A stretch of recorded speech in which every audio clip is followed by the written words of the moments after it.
तो दोस्तों कहते हैं कि जब आप दृढ़ संकल्पित एक बार हो जाते हैं तो उसके बाद सारी बाधाएं अपने आप ही रास्ते से दूर हट जाती है। अभी इसी तरह का कुछ मामला निकल कर आया है भारत और अमेरिका को लेकर। जी हाँ, दरअसल कल हम लोगों ने एक सैड न्यूज के बारे में बात की थी और वो संबंधित थी इंडो पैसिफिक को लेकर। हम लोगों ने शुरुआत में डिस्कशन ये किया था कि prime minister Modi Joe Biden एक साथ पैसिफिक ओशन के कई सारे देशों के साथ मिलने वाले हैं, जिसके लिए पापुआ न्यू गिनी की यात्रा करने वाले हैं दोनों राष्ट्राध्यक्ष एक साथ। इसके अलावा क्वाड के जो बाकी दो मेंबर्स हैं जापान और ऑस्ट्रेलिया, यहाँ से भी कुछ ऑफिशियल्स आने वाले हैं और पैसिफिक आइलैंड्स का एक फोरम होने जा रहा है जिसमें छोटे छोटे कई सारे देशों को चाइना के खिलाफ एक साथ लाया जाएगा क्वाड नेशंस के साथ। तो ये खबर अपने आप में बहुत बड़ी थी और चाइना को विचलित कर देने के लिए काफी थी, क्योंकि चाइना को पता था कि अगर ऐसा हो जाता है तो ये इन फ्यूचर चाइना की सेहत के लिए बिल्कुल भी सही नहीं होगा। लेकिन दोस्तों फिर सडनली खबर निकल कर ये आती है कि जो बाइडेन द्वारा पापुआ न्यू गिनी और साथ ही ऑस्ट्रेलिया की यात्रा को टाल दिया गया है। और जैसे ही अमेरिका की तरफ से ये खबर आती है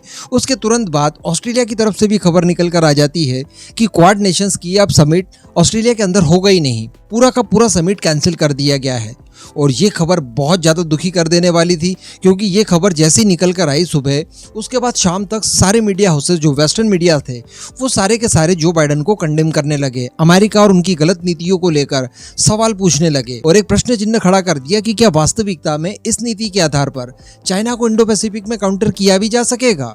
लेकिन दोस्तों दृढ़ संकल्प देखिए अब भारत का। प्राइम मिनिस्टर मोदी की तरफ से ये खबर निकल कर आती है कि चाहे समिट कैंसिल हो गया हो, चाहे जो बाइडेन की यात्रा कैंसिल हो गई हो, पीएम मोदी अपनी यात्रा कैंसिल नहीं करने वाले हैं और जो प्रस्तावित यात्रा है उस यात्रा के ऊपर पीएम मोदी जाएंगे। यानी पहले पापुआ न्यू गिनी जाएंगे, उसके बाद ऑस्ट्रेलिया भी जाएंगे, चाहे क्वाड का समिट हो न हो। कहने का मतलब हमने हमारी तरफ से ये दिखाया कि देखिए चाइना को काउंटर करने के लिए हम प्रतिबद्ध हैं और ये जो सारे छोटे देश लेकिन बहुत ज़्यादा जो इम्पोर्टेंट है इन्हें अपने हाथों से नहीं जाने देंगे। चाइना के खिलाफ इनका इस्तेमाल किया जाएगा, इन्हें मजबूत किया जाएगा। अब पीएम मोदी की यात्रा जब होगी उसमें क्या क्या चीजें निकल कर आती है वो हम लोग उसी समय डिस्कशन करेंगे। लेकिन पीएम मोदी के इस स्टेप के बाद अमेरिका को फाइनली झुकना पड़ा और अमेरिका की तरफ से अब डैमेज कंट्रोल करने की कोशिशें शुरू कर दी गई है।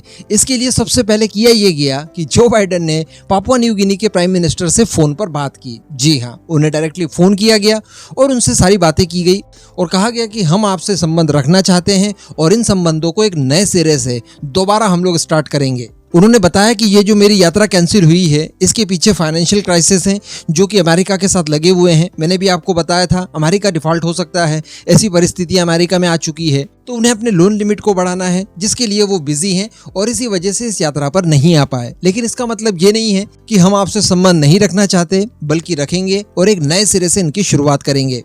इसके अलावा बताया जा रहा है कि जापान के अंदर जो G7 का समिट हो रहा है जिसके लिए हिरोशिमा पहुंच भी चुके हैं जो बाइडेन और बाकी के वर्ल्ड लीडर्स, उसका पूरा का पूरा फोकस अब किया जाएगा इंडो पैसिफिक को लेकर। इसके अतिरिक्त भी अमेरिका के NSA जेम्स सुलिवन की तरफ से भी कुछ बातें कही गई है और उन्होंने अपने द्वारा किए गए पुराने कार्यों को गिनाया है कि देखिए इंडो पैसिफिक को लेकर हमारी प्रतिबद्धता कितनी ज्यादा बड़ी है। इसके लिए उन्होंने जापान के साथ अपनी नजदीकियों के बारे में जिक्र किया, साउथ कोरिया के साथ किया, इसके अलावा ऑस्ट्रेलिया के साथ जो ऑकस संगठन बनाया गया है जिसमें यूके को भी शामिल किया गया, जिसके तहत ऑस्ट्रेलिया को न्यूक्लियर सबमरीन्स दी जा रही है स्पेशली चाइना को काउंटर करने के लिए। तो ये सारी बातें उन्होंने कही। इसके बाद भारत का जिक्र किया और कहा कि देखिए इंडो पैसिफिक के लिए जो हमारी प्रतिबद्धता है, जिसके लिए भारत एक बहुत इंपॉर्टेंट देश है, उसके साथ भी हमारा सहयोग चरम लेवल तक पहुंच चुका है और इसमें कहीं ना कहीं वास्तविकता भी है, चाहे ये लोग डैमेज कंट्रोल करने की कोशिश ही क्यों ना कर रहे हों। तो अल्टीमेटली भारत का जो स्टेप था उसके बाद ही अमेरिका को ये सारी चीजें करने के लिए मजबूर कर दिया गया। अब इसके अलावा बताया ये जा रहा है कि काफी ज्यादा चांसेस दिखाई दे रहे हैं कि भारत को भी G7 का मेंबर बनाया जाए, क्योंकि वीडियो के मध्य में मैंने आपको बताया कि इंडो पैसिफिक के ऊपर पूरा जोर दिया जाएगा इस G7 के समिट के दौरान। रशिया यूक्रेन तो यह मुद्दा होगा ही होगा और जो G7 के मेन मुद्दे हैं वो भी होंगे ही होंगे, लेकिन इंडो पैसिफिक के ऊपर भी स्पेशली जोर दिया जाएगा यहाँ पर। तो संभवतः भारत, ऑस्ट्रेलिया और ब्राजील जैसे देशों को यहाँ पर शामिल करने की बात कही जा रही है, जिसके बाद G7 G10 बन सकता है या फिर इसे D10 भी कहा जा सकता है, डेमोक्रेटिक 10। तो अब देखने वाली बात रहेगी कि क्या भारत के सामने इस तरह के प्रस्ताव ऑफिशियली दिए जाते हैं और भारत को G7 का मेंबर बनाया जाता है या फिर नहीं, क्योंकि इसके पीछे कुछ कारण भी बताए जाते हैं। इस समय की अगर बात की जाए G7 की, तो G7 अकेले दुनिया भर की इकोनॉमी का टोटल 45% होल्ड करता है। लेकिन अगर आबादी की बात की जाए तो दुनिया भर की टोटल आबादी का केवल 10% ही G7 कंट्रीज के पास है। ऐसी परिस्थिति में भारत जैसा एक विशालकाय देश इनके साथ हो जाए तो इनका इकोनॉमिकली ग्राफ भी बढ़ेगा, बिजनेस करने के लिए इनके पास एक बड़ा मार्केट भी आएगा और सारे डेमोक्रेटिक देश अगर एक साथ आते हैं तो यहाँ पर भी एडवांटेज मिल सकता है। तो इन्हीं सब कारणों की वजह से G7 को G10 या फिर D10 में कन्वर्ट करने की बातें निकलकर सामने आई है।